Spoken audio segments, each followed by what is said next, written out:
A day in my life as an OFW in Dubai. Usually in the morning, pagkagising, kailangan natin mag-toothbrush. Pero syempre, wag natin kalimutan pumunta sa balcony para makita natin ang magandang view ng aming tahanan. So ayan na nga guys, pinas forward ko ng video dahil nagmamadali yung aming driver. To be honest, sa company pinapasukan ko, hindi ka pwedeng lumipan sa trabaho para gawin yung appointment mo for your medical for renewal. We don't have choice, kaya ginagamit namin ang day off namin para pumunta sa medical. So ayan na nga, magulo yung video ko. So pagpasensyahan nyo na po dahil nag-aantay na talaga ang driver namin.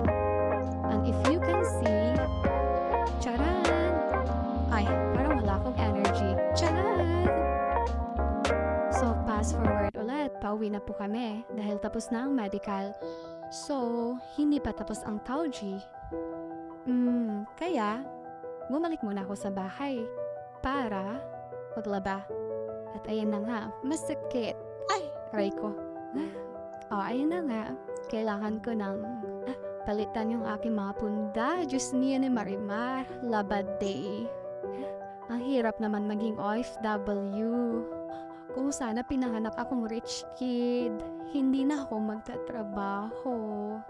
Pero what to do, kailangan nating kumayot because you're a breadwinner.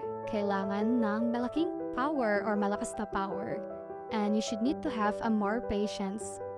Ayan na nga, naglilinis na ako sa loob ng bahay kasi nga, I have a little time pa para gawin yan. Gawa nga ng we are waiting for the next step para matapos na ang kalbaryo ng day off ko. So ayan na, linis-linis lang tayo dyan.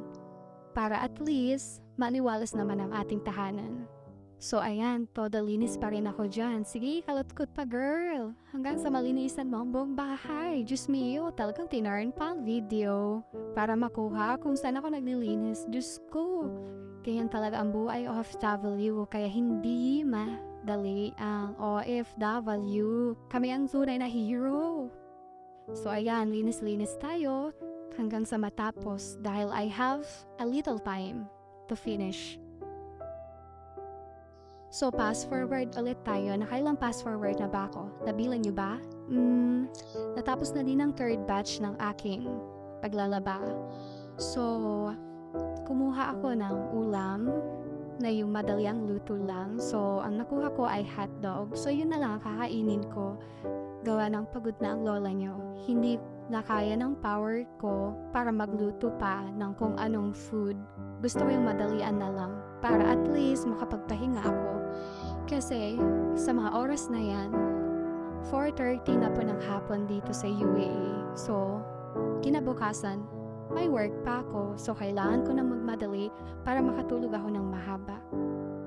Minadali ko nang magsampay dahil gutom na ang lola nyo at gusto ko nang matulog, kinaantok na ako. Guys, hanggang dito na lang po ang aking video.